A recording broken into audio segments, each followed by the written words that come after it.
Venez vous relooker chez Luminel. Salon de beauté Luminel vous présente le journal. Luminel, osez être la plus belle.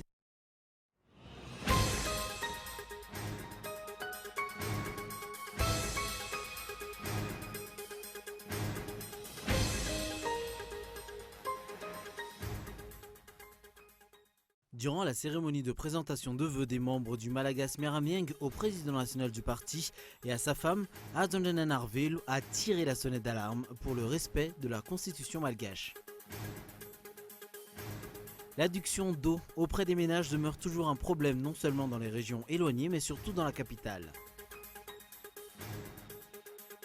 Jared Kushner va devenir l'un des plus proches conseillers de Donald Trump à la Maison Blanche. Il n'a aucune expérience politique, il est surtout le gendre du futur président.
Osez être la plus belle.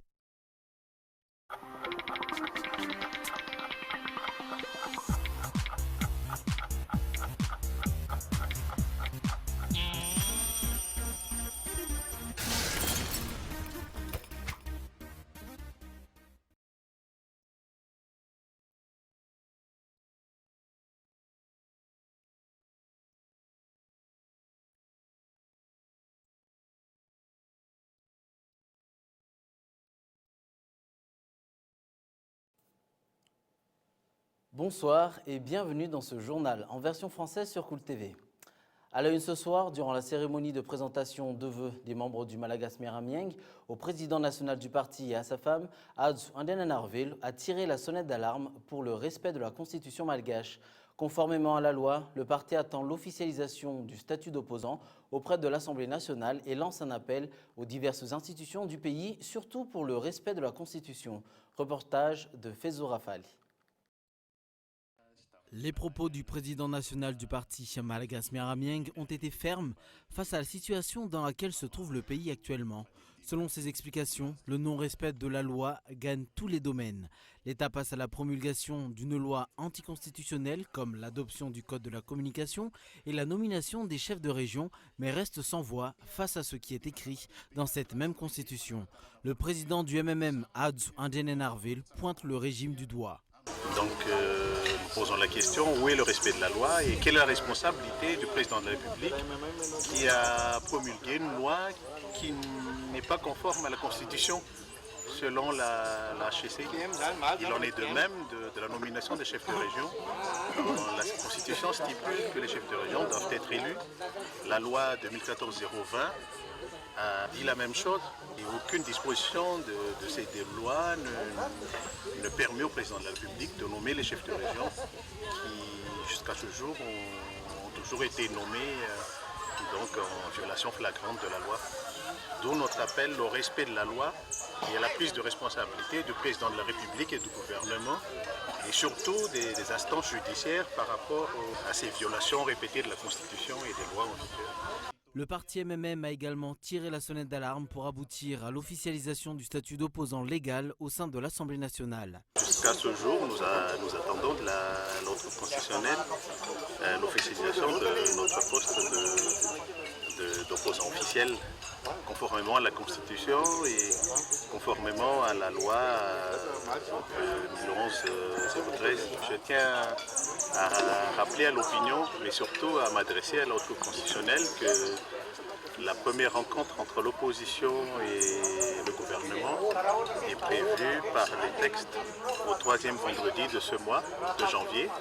Donc nous espérons que d'ici vendredi prochain, une décision sera prise par la Haute Cour constitutionnelle et nous lançons d'ores et déjà un appel aux médias pour organiser cette rencontre. Car nous pensons que c'est important pour l'avancée démocratique à Madagascar. Par ailleurs, le président national du parti MMM affirme être prêt pour la première rencontre démocratique qui aura lieu le 20 janvier 2017, conformément à la loi numéro 2011-013 sur le statut de l'opposition et des partis de l'opposition. L'opposition attend également de voir si le régime actuel va oser avancer dans les principes de la démocratie. Face à la situation tant politique que sociale actuelle, chacun est responsable du développement du pays. L'heure est donc aux décisions pour changer les pratiques dans le but d'améliorer le mode de vie des générations futures. Les jeunes sont aussi sensibilisés dans cette démarche, tout comme les acteurs éducatifs et médiatiques durant la semaine de l'éducation pour le développement. Cette manifestation durera 3 jours à l'espace d'Er Tiadan. Les expositions, les formations, les conférences, ateliers pratiques sont donc au menu durant ces 3 jours. À titre de rappel, Madagascar figure parmi les pays qui s'engagent à atteindre les objectifs mondiaux appelés Objectifs du développement post-2015, intitulé « Transformer le monde, programme de développement durable à l'horizon 2030 ». Sur un tout autre sujet, l'adduction d'eau auprès des ménages demeure toujours un problème, non seulement dans les régions éloignées, mais surtout dans la capitale. Le nombre de quartiers qui n'obtiennent pas d'eau de la Djiramao augmente. Certaines familles se réveillent vers 2 h du matin pour chercher l'eau à la pompe. Pourtant, la facture de la Djirama ne cesse d'augmenter. Reportage de Gaëtan Djatslav. Itos, Andanaot, Ambujapetu, des quartiers dont l'adduction d'eau est devenue un calvaire depuis déjà 3 ans. Chaque jour, les ménages doivent se lever vers 2 h du matin afin d'avoir de l'eau pour la journée. Pour cause, les pompes de la Djirama cessent de fonctionner à partir de 6 h du matin. Les lessiveuses, de leur côté, en arrivent même à supplier le gardien de pompe afin de subvenir à leurs besoins. La pompe cesse de fonctionner à partir de 6 h jusqu'à 11 h du matin et l'après-midi de 14 h 30 à 16 h 30.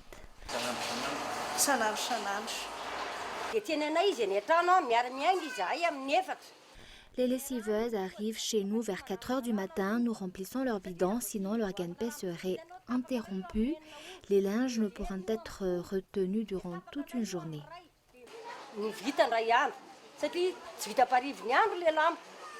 Normalement, les pompes doivent être fonctionnelles de 6 h à 11 h le matin et de 15 h à 18 h l'après-midi, de 6 h à 10 h du matin le dimanche, des heures non respectées depuis déjà 3 ans. Chaque jour, j'arrive de bon matin, nous attendons ici au cas où la pompe refonctionne et tous les jours c'est comme ça, il n'y a pas d'heure fixe. Entre autres, d'après les informations recueillies sur place, il arrive que les pompes de la Djirama ne fonctionnent pas durant 2 jours. La population est privée d'eau sans aucune explication. La facture de la Djirama, elle, de son côté, ne cesse de connaître une hausse inexplicable. Les coupures d'eau deviennent trop fréquentes, pourtant les factures ne cessent d'augmenter. Je ne parle même plus des TVA. Nous demandons à ce que les bornes fontaines soient épargnées de TVA.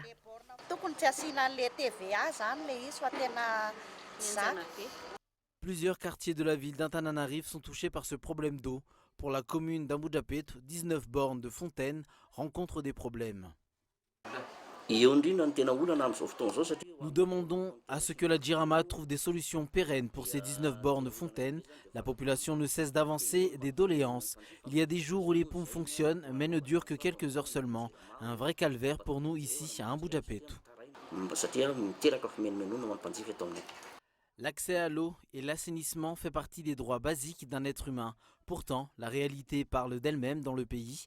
De nombreux Malgaches sont obligés d'aller chercher de l'eau à plus de 250 mètres de sa demeure, des kilomètres pour certains. Pourtant, ce qui se passe dans la ville, les gens arrivent à avoir un bidon d'eau qu'après 5 heures d'attente, soit 4 bidons par jour. 80 litres par jour par ménage, si la norme est de 45 litres par jour par personne. Le cardinal Pietro Parolin, archevêque titulaire d'Acquapendente, secrétaire d'État du Vatican, sera en visite à Madagascar du 26 au 30 janvier 2017. Cette visite entre dans le cadre de la célébration du jubilé des relations diplomatiques entre Madagascar et le Saint-Siège. Au cours de cette visite, cette haute autorité de l'Église s'entretiendra avec les plus hautes autorités malgaches afin de raffermir les relations diplomatiques entre les deux pays et donner de nouvelles orientations pour l'avenir. Au cours de son séjour, le secrétaire d'État du Vatican visitera les différentes institutions érigées par l'Église à Madagascar et communiera avec les membres de l'Église catholique au travers de rencontres et de messes. Le monde du Kayambe est en deuil. Hospitalisé durant des mois à cause d'un cancer du pancréas, Bruno Reisner du groupe Kayambe a levé les voiles à 57 ans. Un chanteur qui a su se démarquer par plusieurs titres, Kout Barat, et qui s'est affirmé comme hymne du Kayambe, en est la preuve. Des fans et plusieurs artistes sont venus ce jour au Champoknula Nalakel lui rendre un dernier hommage. Décoré de l'Ordre national du mérite à Thomassen, le corps sera enterré jeudi prochain à Sainte-Marie. Toute l'équipe de Cool TV FM présente ses sincères condoléances à toute sa famille. Sur le plan international, sa nomination provoque des remous. Jared Kushner va devenir l'un des plus proches conseillers de Donald Trump à la Maison-Blanche. Il n'a aucune expérience politique, il est surtout le gendre du futur président. La loi américaine interdit en principe aux locataires de Washington de nommer des membres de sa famille. France 24. Son visage n'est pas très connu du grand public et pourtant le jeune gendre de Donald Trump, Jared Kushner, a été nommé haut conseiller à la Maison-Blanche. Quelques heures plus tôt, une proche conseillère du président élu se réjouissait déjà de cette décision sur Twitter. Meilleure nouvelle de la journée, le gendre de Trump, Jared Kushner, va être nommé haut conseiller à la Maison-Blanche. Âgé de 36 ans à peine, le riche époux d'Ivanka Trump a tout du gendre idéal. Conseiller de l'ombre du président élu durant toute la campagne présidentielle, il a multiplié les meetings auprès de son beau-père avec une fidélité à toute épreuve. Des mois passés à se battre en coulisses pour promouvoir l'image du clan Trump et galvaniser les électeurs, le jeune gendre est devenu un allié incontournable du milliardaire, au point d'influencer les nominations stratégiques au sein de la future administration. Comme son beau-père, il est l'héritier d'un empire immobilier et s'apprête désormais à consolider son poids politique à la Maison-Blanche. Avec cette nomination de Jared Kushner, le président élu s'expose à des accusations de conflit d'intérêts et de népotisme. Les avocats du richissime gendre préparent de leur côté sa défense. Jared Kushner devrait selon eux quitter ses fonctions au sein de son entreprise immobilière pour se consacrer à son nouveau rôle politique. Et c'est dans ce contexte que Barack Obama cédera sa place le 20 janvier prochain. En attendant, il vit ses derniers jours de président. Il offrira d'ailleurs aujourd'hui aux Américains un ultime discours en tant que chef d'État des États-Unis, comme pour boucler la boucle. Il s'exprimera depuis Chicago où il avait prononcé ses premiers mots après sa victoire en 2008. Les deux mandats qui auront suivi auront été marqués par de nombreuses autres allocutions sur lesquelles revient pour nous France 24.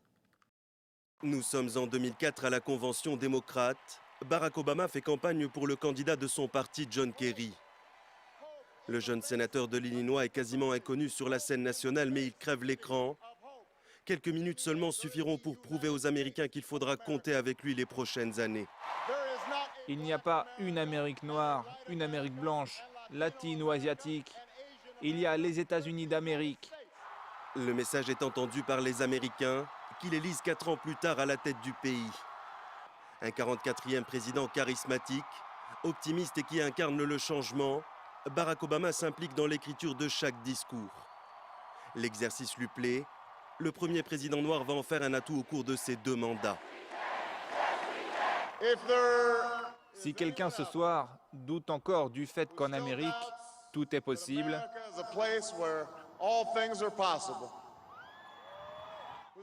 qui se demande encore si le rêve de nos fondateurs est bien vivant, qui remet en cause le pouvoir de notre démocratie, il a sa réponse ce soir.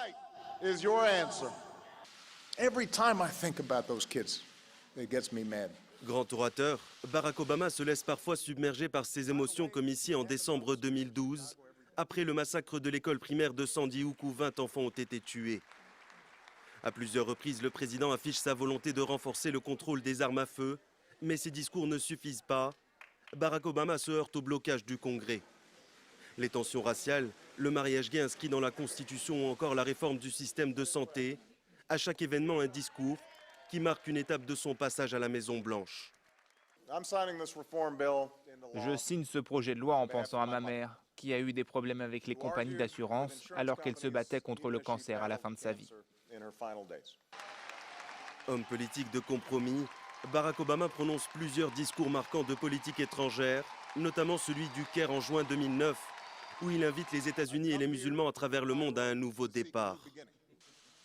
En mai 2011, le président annonce fièrement la mort d'Oussama Ben Laden, dans un discours qui sonne comme une revanche des Américains, 10 ans après les attentats du World Trade Center.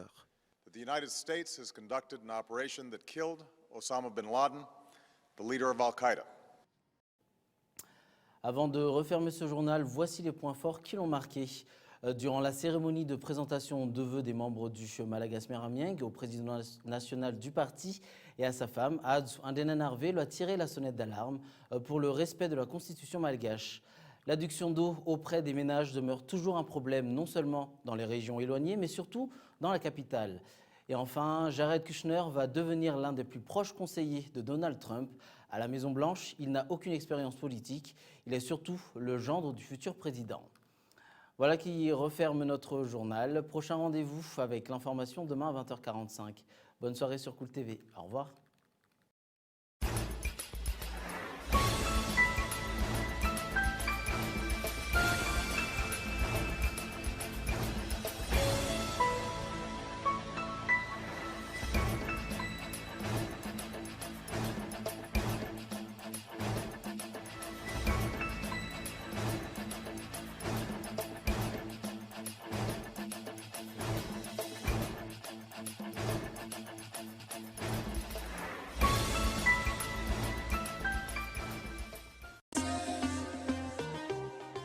Venez vous relooker chez Luminel. Le journal vous a été présenté par Salon de beauté Luminel. Luminel, osez être la plus belle.